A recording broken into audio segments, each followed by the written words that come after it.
Sony's new 24-70mm in the review. I'm new to the Sony world and I went into because of filming, so after long waiting I got a FX6 and this lens, and without much ado this lens in this combination is a superior workhorse. After 8 months of usage, I can only say I'm more than satisfied, but let's talk about a few details and go deeper. We got a sweet weight of 698 grams, sweet because I'm used to the huge Nikon 24-70 f2.8 EED VR, which weighs 1.07 kilograms and is also much longer.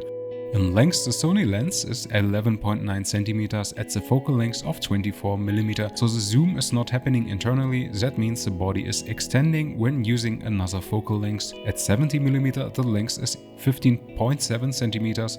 If used on a gimbal, this difference should be considered. When putting the hood on, the overall length is 19.2 centimeters. In overall diameter, the lens is 8.78 centimeters wide, and the filter thread allows to use 82mm filters in diameter. On the outside of the body there are several switches. One of them is the zoom smoothness switch, which allows to set the tightness of the zoom ring. On smooth, the zoom is much easier to move. There are 2 focus hold buttons to keep the focus where it is. Of course, we can turn the autofocus on and off on the lens, and we got a dedicated aperture ring to set the aperture mechanically, and this is accompanied by the aperture click switch, what allows to turn off an incremental aperture setting or completely smooth adjusting. And finally, there is the iris lock switch, which prevents an accidental turning on the aperture ring when in automatic mode. The lens hood, which is also made out of plastic, offers a special feature, namely a window which allows to have access to screwed-on filters like pole filters.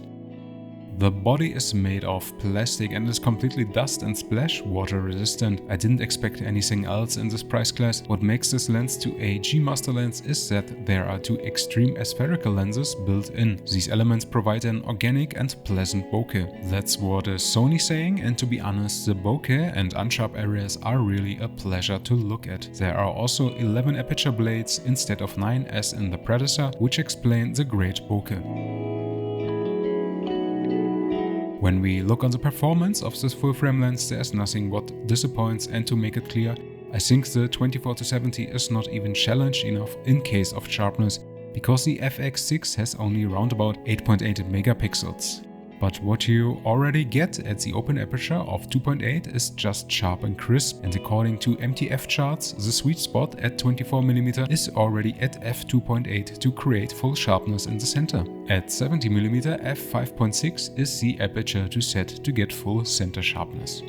So in case of vignetting, there are no big surprises. At f5.6, most of the vignette is gone independent of the focal lengths. In case of chromatic aberrations, there is no deal breaker at 24mm. They are slightly more visible, but all this can be corrected on many ways.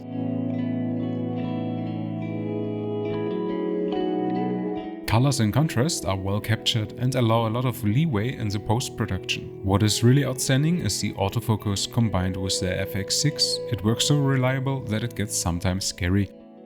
It is excellent fast and an enjoyment to work with, and it's no secret, as soon as it comes to filming persons, Sony systems are always a small step further. The focus sticks reliable to the eye of the subject and in almost all light situations, what allows new ways of composition the scene. Sony is very supportive to the filming users and takes also care of such things as reduced focus breathing, which avoids unwanted image shifts, and as mentioned is the manual aperture ring, what you find nowadays on big cinema lenses or much older photography lenses. For some users it could be a downer that there is no stabilization. In this case it all depends on the camera which is used, so in my case I have 0 stabilization with the FX6. But for me is that okay, because most of the time I'm using it on a tripod, and it should be considered with a stabilization function the lens wouldn't be so compact and light. And to make things round, if you're old school, there's also no scale for the focus or for the depth of field on the body. Another pain point is probably the price, $2,300 respectively €2,400 for this lens. But what you get is probably the sharpest and most compact 24-70mm on the market at the moment.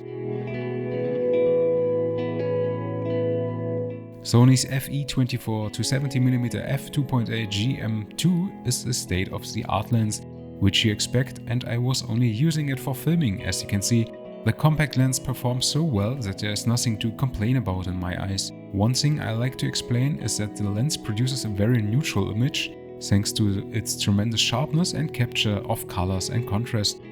When filming, however, some would like a lens with more character, in particular in the discipline cinematography. Because the 24-70 G Master II produces a perfect image, fans of lenses that have some kind of flaw or produces a more organic look will be probably not completely happy. For me, it's ideal because I have a neutral image in post and can change everything to my taste afterwards. One downer could be the missing stabilization, but most mirrorless cameras have already a built-in image stabilization. Thank you very much for watching, and I hope I could give you an overview about Sony's lens. For more photography, you can visit Lightcolorshadow.com, and if you like, you can leave a thumb up and a comment. I hope we see us in one of my next videos. So far, good light for you and see you next time. Bye bye.